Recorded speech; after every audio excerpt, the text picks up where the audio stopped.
తిరిగి BCN news కి స్వాగతం. మూర్ఛ వ్యాధికి కాకినాడ జీజీహెచ్లో ప్రత్యేక ఓపీ సేవలు ప్రారంభించినట్టు సూపరింటెండెంట్ లావణ్య కుమారి వెల్లడించారు. శనివారం ప్రత్యేక ఓపీ సేవలను ఆమె ప్రారంభించారు. ఈ సందర్భంగా ఆమె మాట్లాడుతూ ఇకపై ప్రతి శనివారం 3వ నెంబర్ ఓపీలో పరీక్ష చేయించుకుని ఉచితంగా మందులు పొందవచ్చని తెలిపారు. ఈ కార్యక్రమంలో డిప్యూటీ సూపరింటెండెంట్ విఠల్, కాకినాడ రంగరాయ వైద్య కళాశాల vice principal Sasi, AP neuro scientists association అధ్యక్షులు డాక్టర్ కె బాబ్జీ తదితరులు పాల్గొన్నారు. 17 నవంబరు ఎపిలెప్సీ డే ప్రపంచమంతా దాన్ని సెలబ్రేట్ చేస్తూ ఉంటారు.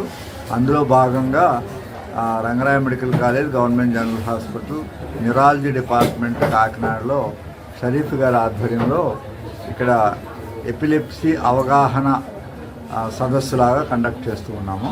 ఇక్కడ సూపరింటెండెంట్ గారు, నేను యాజ్ ఏపీఎన్ఎస్ఏ ప్రెసిడెంట్గా ఈ కార్యక్రమాన్ని కొనసాగిస్తున్నాము. ముఖ్యంగా ఏంటంటే ఎపిలెప్సీ గురించి అందరికీ తెలియచేయాలి. పేషెంట్లకే కాకుండా పేషెంట్లు చుట్టూ ఉండే ప్రజలకు కూడా ఎపిలెప్సీ అనేది ఒక భయంకరమైన జబ్బు అని అనుకుంటారు. కాదు, దానికి కరెక్ట్గా ట్రీట్మెంట్ తీసుకుంటే 100% క్యూర్ అవుతుంది. ఒక్కొక్కసారి ఎప్పుడైనా కూడా ఒక 2%కి రిఫ్రాక్టరీ ఎపిలెప్సీ అని ఉంటుంది. దానికి ఆపరేషన్లు కూడా ఉన్నాయి. ఆపరేషన్ల వల్ల కూడా ఎపిలెప్సీని తగ్గించవచ్చు. దాని గురించి అవగాహన చేయడానికి ఈ గవర్నమెంట్ జనరల్ హాస్పిటల్ న్యూరాలజీ డిపార్ట్మెంట్లో ఎపిలెప్సీ డేని every Saturday we must thank the department of neurology and superintendent for allotting 1 day for epilepsy patients. ప్రతి శనివారము ఈ మూర్ఛ వ్యాధి పేషెంట్లు అందరూ కూడా గవర్నమెంట్ జనరల్ హాస్పిటల్కి వస్తే వాళ్ళని ఎగ్జామిన్ చేసి ఏ టైప్ ఆఫ్ ఎపిలెప్సీ అనేది నిర్ధారణ చేసి వాళ్ళకి నెలకి సరిపడా మందులు ఇవ్వడానికి సూపరింటెండెంట్ గారు ఒప్పుకున్నారు. ఆవిడకి మనం ధన్యవాదాలు తెలియజేస్తా ఉన్నాం. ఈవేళ నవంబర్ 18వ తారీఖు యాక్చువల్గా నేషనల్ ఎపిలెప్సీ డే. రేపు ఆదివారం కనుక దాన్ని పురస్కరించుకొని నేషనల్ ఎపిలెప్సీ డేని పురస్కరించుకొని ఈవేళ గవర్నమెంట్ జనరల్ హాస్పిటల్లో మనము ఎపిలెప్సీ క్లినిక్ని ఓపెన్ చేయడం జరిగింది.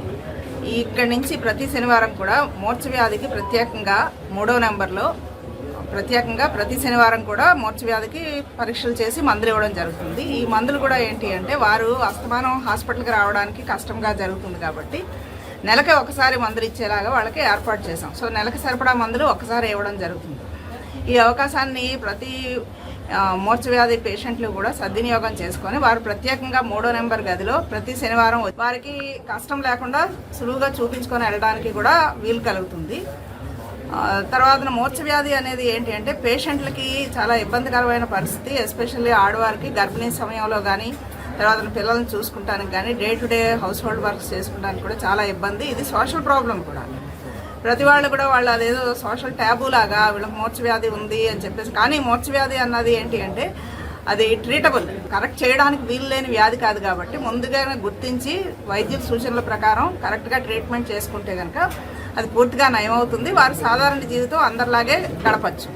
సో ఈ అవకాశాన్ని ప్రజలందరూ సద్వినియోగం చేసుకొని ప్రతి శనివారం వచ్చి 3వ నెంబర్లో గవర్నమెంట్ జనరల్ హాస్పిటల్లో చూపించుకొని మందులు తీసుకొని వెళ్ళి వారిని బాగు చేసుకుంటారని. ఆంధ్రప్రదేశ్ రాష్ట్ర ప్రభుత్వ విప్గా నియమితులైన తర్వాత తొలిసారిగా నర్సాపురం నియోజకవర్గానికి వచ్చిన ఎమ్మెల్యే బొమ్మిడి నాయకర్కు జనసేన పార్టీ నాయకులు, అభిమానులు, కూటమి పార్టీల నాయకులు ఘన స్వాగతం పలికారు. నర్సాపురం మండలం చిట్టవరం గ్రామం నుంచి నర్సాపురం నేషనల్ హైవే 216 భారీ బైక్ ర్యాలీతో ఊరేగింపుగా నాయకర్ను ఆహ్వానించి ఆయనకు అభినందనలు తెలిపారు. దీంతో చిట్టవరం నుంచి నర్సాపురం పట్టణం వరకు నేషనల్ హైవే 216 భారీ జనసందోహంతో నిండిపోయింది. ఈ కార్యక్రమంలో టీడీపీ నర్సాపురం నియోజకవర్గ in charge Potturi Ramaraju, Janasena, TDP, BJP నాయకులు, కార్యకర్తలు పెద్ద ఎత్తున పాల్గొన్నారు. నర్సాపురం అంబేద్కర్ సెంటర్లో భారీగా బాణాసంచా కాల్చి అభిమానులు సందడి చేశారు. కోనసీమ తిరుమలగా వర్ధిల్లుతున్న వాడపల్లి శ్రీ వెంకటేశ్వర స్వామి ఆలయంలో ఆదివారం ప్రత్యేక పూజలు నిర్వహించారు. వెంకటేశ్వర స్వామికి మంగళ వాయిద్యాల నడుమ శ్రీ స్వామి అమ్మవార్లకు మేల్కొలుపు సేవను నిర్వహించిన అనంతరం స్వామికి ఐశ్వర్య లక్ష్మి హోమాన్ని జరిపించారు. శ్రీ స్వామివారి అమ్మవార్ల వసంత మండపంలో అష్టోత్తర పూజలను అర్చకులు నిర్వహించగా ప్రత్యేక అలంకరణలో ఉన్న స్వామిని దర్శించుకుని భక్తులు తరించిపోయారు. ఈ మేరకు ఆలయ చైర్మన్ రుద్రరాజు రమేష్ రాజు, ఆలయ కార్యనిర్వహణాధికారి భక్తుల కోసం ప్రత్యేక ఏర్పాట్లు చేశారు.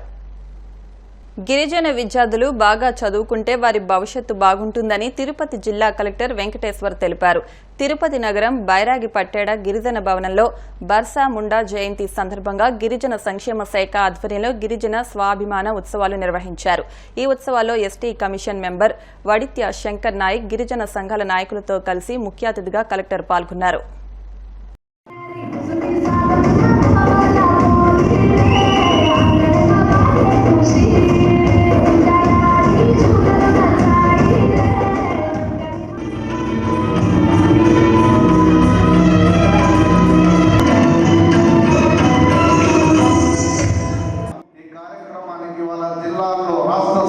జాతీయ స్థాయిలో గుర్తు పెట్టుకొని ఈ కార్యక్రమానికి ప్రతి సంవత్సరం నవంబర్ 15వ తారీఖు నాడు ఇవాళ దీన్ని జనజాతీయ దినోత్సవంగా ఒక వేడుకగా పండుగగా జరుపుకోవడానికి ఇవాళ ప్రభుత్వాలు గుర్తించాయి.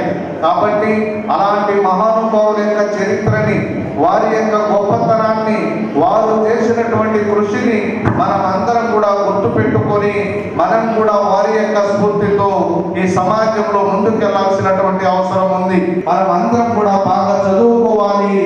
ఆదివాసీ బిడ్డల యొక్క భవిష్యత్తు మారాలంటే అది ఒక చదువు సంస్కారంలో మన ఎవరికి తక్కువ కాదు. కాబట్టి మీరందరూ కూడా బాగా చదువుకున్నప్పుడే మన సమాజం, మన జాతి, మన కుటుంబాలు, ఈ రాష్ట్రం, ఈ దేశం బాగుపడుతుందనేటువంటి విషయాన్ని మీరందరూ కూడా గుర్తుపెట్టుకోవాలి.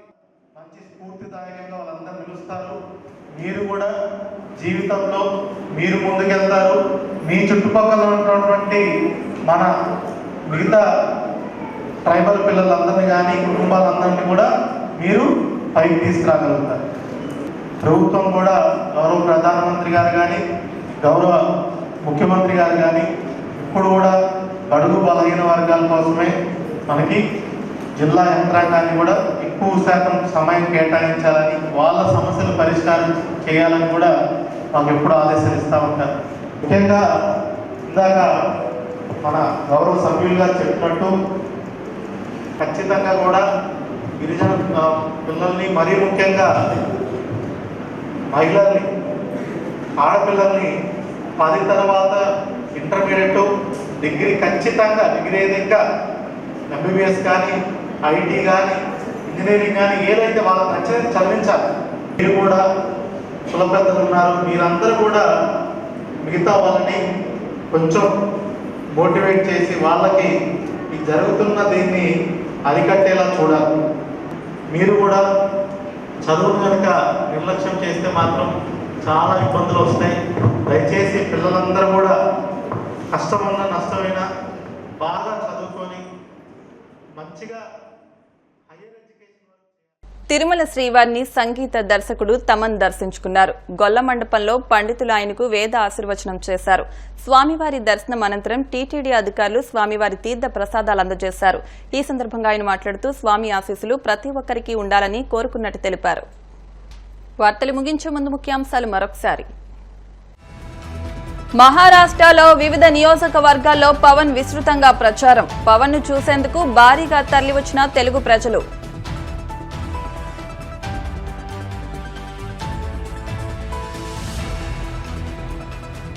పవన్ కళ్యాణ్ చంద్రబాబులపై ఎమ్మెల్సీ వరదు కళ్యాణి ఫైర్. ఎన్నికల ముందు మహిళల మిస్సింగ్ పై తప్పుడు ప్రచారం చేశారంటూ ఆగ్రహం.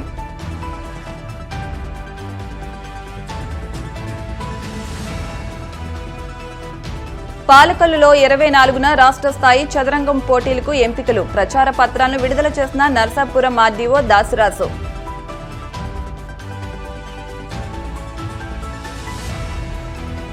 ప్రభుత్వ విప్ బొమ్మిడి నాయకర్కు నర్సాపురంలో ఘన స్వాగతం. భారీగా తరలివచ్చిన పార్టీ నాయకులు, కార్యకర్తలు. ఈ వార్తలు ఇంతటితో సమాప్తం. మరిన్ని వార్తల కోసం BCN digital YouTube channel, Facebook page follow అవ్వండి. అప్డేట్ వార్తల కోసం ప్లీజ్ సబ్స్క్రైబ్.